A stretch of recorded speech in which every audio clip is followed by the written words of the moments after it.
seemed like it was going to be the end, and that's where I drew the line. What I say from here, I don't really know what I'm saying. I just wrote down pretty much what they were talking about, and I feel icky, I guess you can say, talking about it. So I would appreciate it if you clicked off the video. But it was announced that Vince McMahon would be stepping down from WWE. That he had a $3 million payout to a affair with a former employee. The employee was hired at the company for $100,000 and then immediately given another $100,000 raise to $200,000 after sexual favors were starting to pay in. That was the first story that came out that was negative on Vince McMahon from the Wall Street Journal. As people were still trying to figure that out, they uncovered that Vince had paid out $12 million in hush money to 4 different wrestlers, highlighted by one former wrestler getting a $7.5 million payout, basically after being forced to have oral sex with Vince McMahon and then having their contract not renewed, leading to them being released. I had no idea who this was, so I went up and I looked up who was released from WWE in 2005. Now, this might not actually be a wrestler.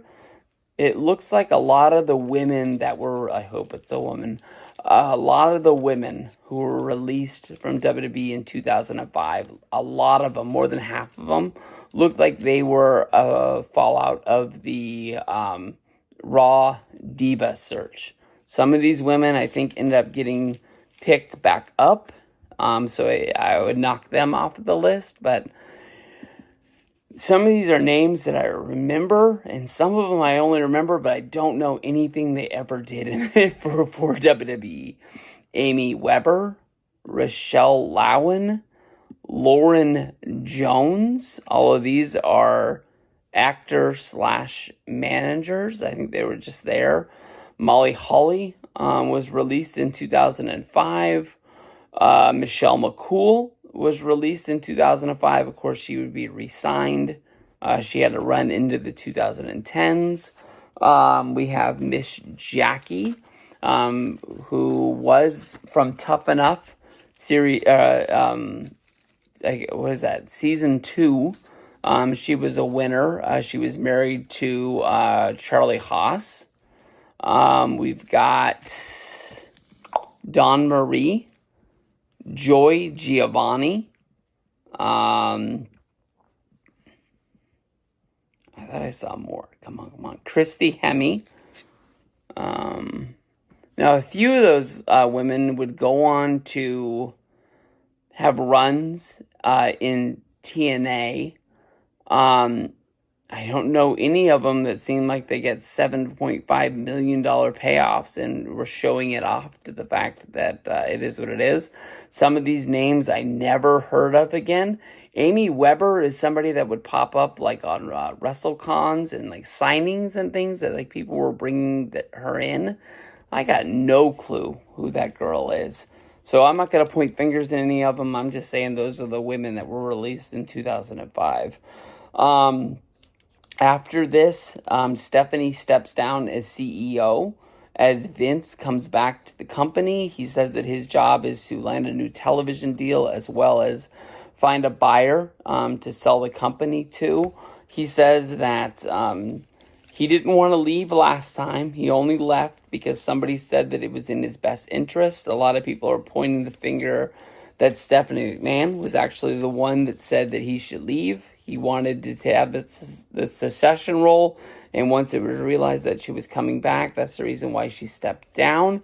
We've seen Stephanie step back into the company, like not with a job or a role, but we know that she's at pay-per-views. Who knows, Triple H might ask her for help with things somewhere along the way. Vince then sells the company to Endeavor, which would become TKO Sports. He would stay on with the company, but he would only own 49% of the company, so he basically had to do whatever Nick Khan, who had a job higher than him, or somebody at Endeavor, told him to do. I love the fact that they come to sit down for last interviews, and Bruce Pritchard sits down in the chair. You can tell he's not having a great day. And they say, hey, we heard you saw some of the shows. And he said, yeah, I saw them. They ask, what do you think? And Bruce says, it sucks. I love the fact that Bruce Pritchard stands up to these guys. I mean, what's the worst that's going to happen? They edited him out, and then, like, all of the sit-down interviews that he did just get scrapped, and I don't see how he loses in that, but he says he's been real close to Vince for a long period of time. There was a long period of time when Bruce and Vince were not close to each other, from the time that Bruce got fired from WWE by bringing a gun backstage, and whether he pointed it at somebody, whether the stories just got mixed up over time, they let him go, and Vince didn't reach out to him. There was actually a time period when TNA and WWE made like a trade that, you know, Christian could show up on a TNA pay-per-view if Ric Flair showed up at the Hall of Fame. And Bruce and Vince negotiated that on the phone back and forth with each other. And one thing led to another. Maybe it was because, you know, Bruce was doing the podcast. I don't think Vince was listening to it. But one day, just, you know, Bruce went back to work for TNA. After the TNA deal didn't really work out, he just came back to WWE. And, you know, it wasn't like he was just like a producer on the end of the line. He was right there next to Vince. Like, he never left. And they were able to pick up their relationship. And Vince worked Bruce's ass off. And anybody who listened to the podcast realized sometimes we were waiting a while to get some episodes.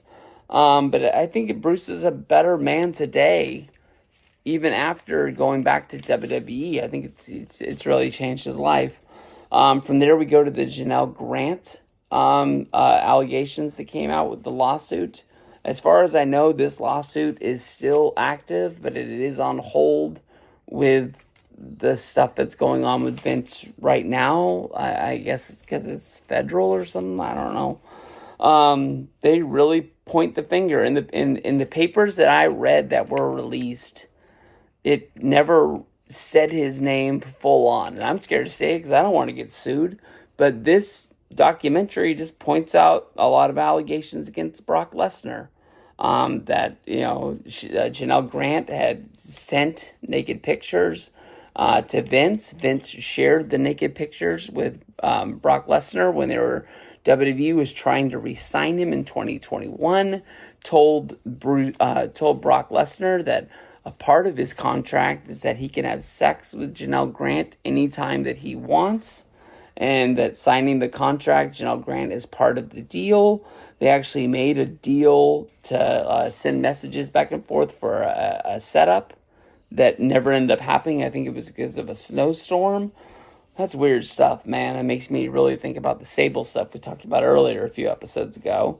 Ashley Massaro, when she was in the company, she was the winner of the Raw Diva Search. I believe she was Maria was the... No, not Maria. Shit. No, Christy Hemme was the winner of the first. Ashley was the winner of the second. But you know, she was raped when she went overseas for tribute for the troops. Vince reached out and told Ashley not to file any charges because of the fact that it would hurt their standing with the National Guard, which was a big backer of WWE at the time that they had a relationship in. After this comes out, Vince is forced to sell his final shares because he's no longer with the company.